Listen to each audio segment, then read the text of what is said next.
The mahogany panel law office felt too small for the amount of greed crowding into it. I sat in the corner, watching my siblings practically salivate as Mr. Harrison, Grandma Eleanor's lawyer, prepared to read her will.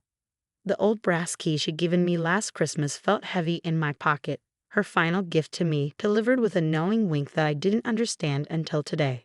My name is Katherine Wells, though Grandma Eleanor was the only one who ever called me Katherine. To everyone else, I was just Kate, the family disappointment who chose to become a history professor instead of joining the family investment firm. Let's begin. Mr. Harrison adjusted his reading glasses, pulling out a thick envelope. My older sister Victoria straightened in her chair, her designer suit crisp and perfect. My brother James stopped checking his Rolex long enough to pay attention. I thought about my last conversation with Grandma Eleanor, 3 months ago in her Victorian mansion's library. She'd been sitting in her favorite armchair, surrounded by the antiques and art she'd spent a lifetime collecting. "Katherine, darling," she'd said, her voice weaker than I remembered, but her eyes still sharp as ever. "Come sit with me. Tell me about your research." While my siblings spent their visits talking about investment portfolios and profit margins, Grandma Eleanor and I would discuss history, art, and the stories behind her countless collections. She understood my passion for the past in a way my family never did. Now, Mr. Harrison's voice brought me back to the present, to the distribution of assets. Victoria and James leaned forward simultaneously, our parents sitting near the front, clasped hands in anticipation. The family fortune was substantial. Everyone knew that. What they didn't know was exactly how substantial. To my son Robert and his wife Margaret, Mr. Harrison read, "I leave my summer house in the Hamptons and $5 million. My parents nodded, satisfied but clearly expecting more. To my granddaughter Victoria, "I leave my Manhattan penthouse apartment and $10 million. Victoria's red lips curved into a smug smile. To my grandson James, "I leave my controlling shares in Wells Investment Group and $10 million. James punched the air, barely maintaining his professional facade. And to my granddaughter Katherine. The room fell silent. Everyone turned to look at me, their expressions a mix of pity and satisfaction. They all knew I was Grandma Eleanor's favorite. How many times had they complained about her spoiling me? Now they were ready to see what that favoritism was worth. I leave my brass key, currently in her possession, and my eternal gratitude for understanding what truly matters in life." The silence lasted approximately 2 seconds before Victoria's laughter shattered it. "A key?" she snickered, her perfect manicure pressed to her lips. "That's all you get." "Oh, Katie, even I expected more than that." James joined in, shaking his head. "Well, it makes sense. What would she do with real money anyway? Probably donate it all to some dusty museum." Our mother at least tried to hide her smile. "Darling, I'm sure your grandmother had her reasons." "Yes," my father cut in, his voice stern. "She had her reasons for rewarding those who contributed to the family legacy, not those who chose to pursue other interests." I sat there quietly, feeling the weight of the key in my pocket. Grandma Eleanor's last words to me echoed in my mind. "Katherine, remember, not all treasures shine at first sight." Mr. Harrison cleared his throat. "There is one final note specifically for Katherine." He pulled out a sealed envelope and handed it to me. Victoria rolled her eyes. Probably an apology for the inheritance. Or maybe directions to a secret library. She laughed at her own joke. I opened the envelope carefully, unfolding the letter written in Grandma Eleanor's elegant hand. "My dearest Katherine, if you're reading this, then the others have received their millions and are likely feeling quite pleased with themselves. Don't let their laughter bother you. We both know they never understood the true value of things. The key you hold once opened a very special door. In 1942, my father, your great-grandfather, made a decision that would change our family's fortune forever. But he knew that wealth could corrupt, that money could turn even the closest family into strangers. So he created 2 legacies, one visible, one hidden. The visible legacy became Wells Investment Group, whose summer homes, the penthouses, all the things your siblings are currently celebrating. But the hidden legacy, well, that required someone who understood the importance of history, who could appreciate the true value of things beyond their price tag.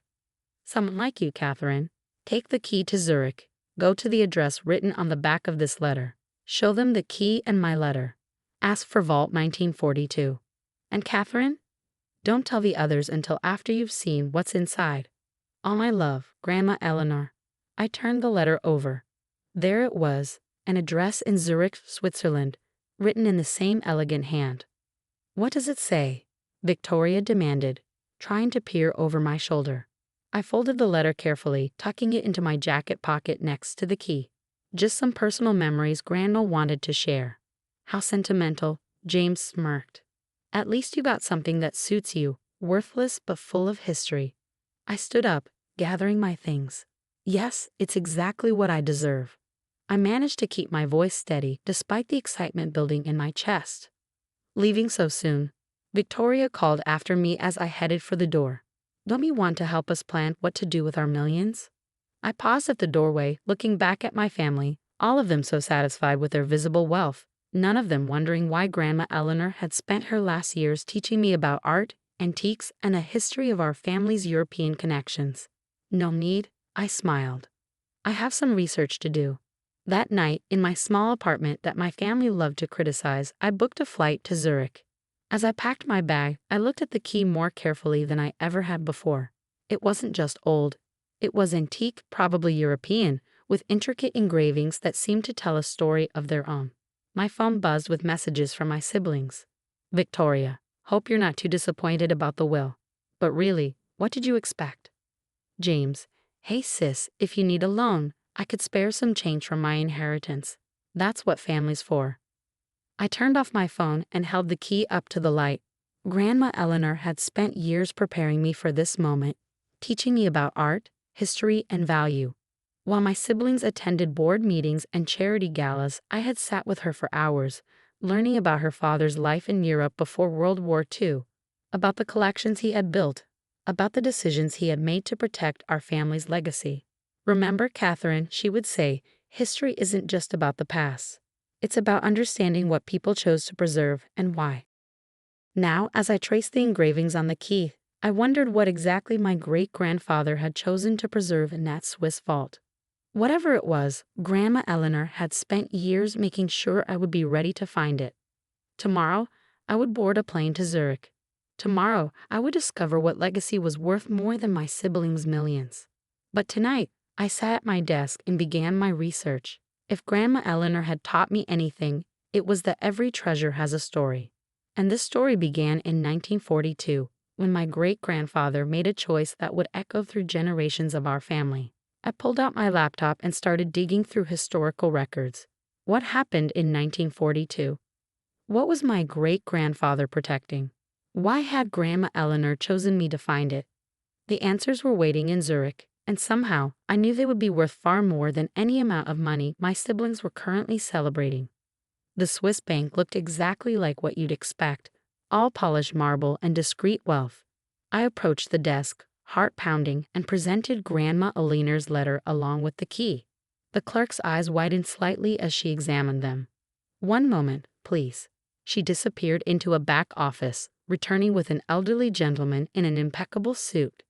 Miss Wells, he smiled warmly. We've been expecting you. I'm Mr. Weber. I knew your grandmother for many years. He gestured toward a private elevator. Shall we?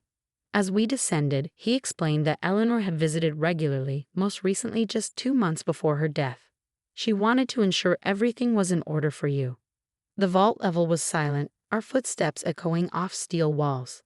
Mr. Weber led me to a massive door marked 1942. Your grandmother said you would understand the significance of that number, he remarked. I nodded. 1942.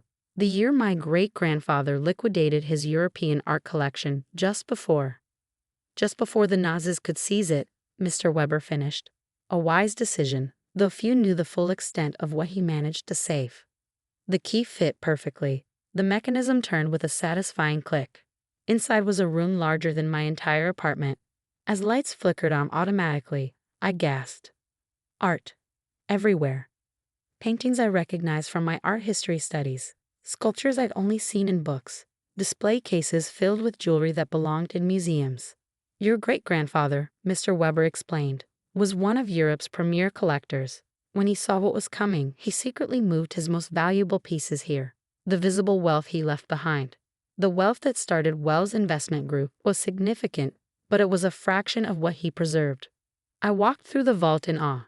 A money that had been presumed lost during the war.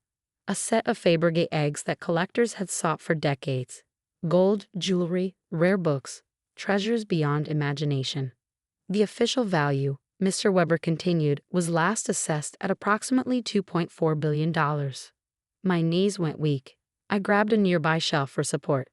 But more importantly, he pulled out a leather folder. There's this. Inside was a letter from my great-grandfather, dated 1942. To my future heir, if you're reading this, you've inherited not just wealth, but a responsibility. These pieces aren't just valuable, they're pieces of history, culture, humanity. They were saved not for profit, but for preservation. Choose wisely what to do with them.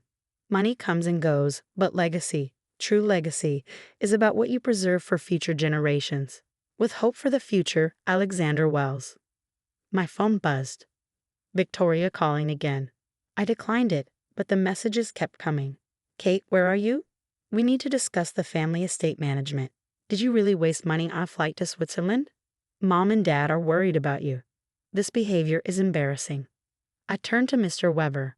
I'll need some time to process this, and I'll need your help with something. 1 month later, I sat in the same law office where the will had been read. This time, I had called the meeting. My family filed in, looking irritated at being summoned. Katie, Victoria sighed. If this is about contesting the will, don't embarrass yourself. Actually, I smiled. This is about my inheritance, the key Grandma Eleanor left me. It opened something interesting. I nodded to Mr. Harrison, who began distributing folders. What's this? James frowned, opening his. Documentation of my inheritance, I said calmly. The contents of Vault 1942 in Zurich, currently valued at $2.4 billion. The silence was absolute. Victoria's face went pale. James dropped his folder.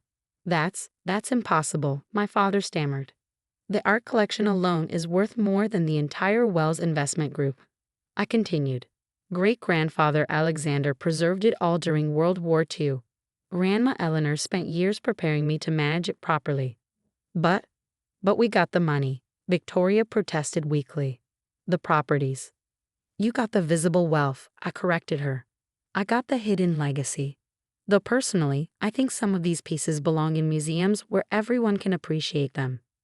Museums? James looked horrified. You can't just give away billions in assets. I thought of my great-grandfather's letter. Actually, I can. These pieces were preserved for their cultural value, not their price tag. Something you might have understood if he'd ever bothered to listen to Grandma's stories instead of just waiting for her money. We could contest this, my father said, but Mr. Harrison shook his head. The vault and its contents were Miss Catherine's legal inheritance. Her grandmother's instructions were quite clear. I stood up, gathering my things. The National Gallery has already agreed to host a special exhibition. I think Grandma Eleanor would have liked that. Her favorite pieces on display for everyone to appreciate, not just the wealthy. But what about the family legacy? Victoria sputtered. This is the legacy, I replied. Not just money, but history. Culture. Things worth preserving. I walked to the door, then turned back. By the way, I'm establishing a foundation to manage the collection. We'll need a board of directors, people who understand art and history. If any of you would like to learn, you're welcome to apply. The next year transformed everything. The exhibition of the Wells collection became international news. Art historians flocked to study pieces long thought lost. My siblings eventually came around somewhat. Victoria even enrolled in an art history course, though I suspect she still cares more about the prices than the paintings. Grandma Eleanor's portrait now hangs in my office at the foundation. Sometimes when I'm working late, I swear I can see her smile knowingly, the same way she did when she gave me that key last Christmas. My family still has their millions, their penthouse apartments, their summer homes. But I have something far more valuable. A legacy of beauty, culture, and history that will outlast any bank account. When people ask about the key now, I tell them the truth. Sometimes the greatest treasures aren't the ones that shine brightest at first sight. Sometimes they're the ones that take wisdom to recognize and courage to preserve. And sometimes the best inheritance isn't the one that makes you rich, it's the one that makes you part of something greater than yourself.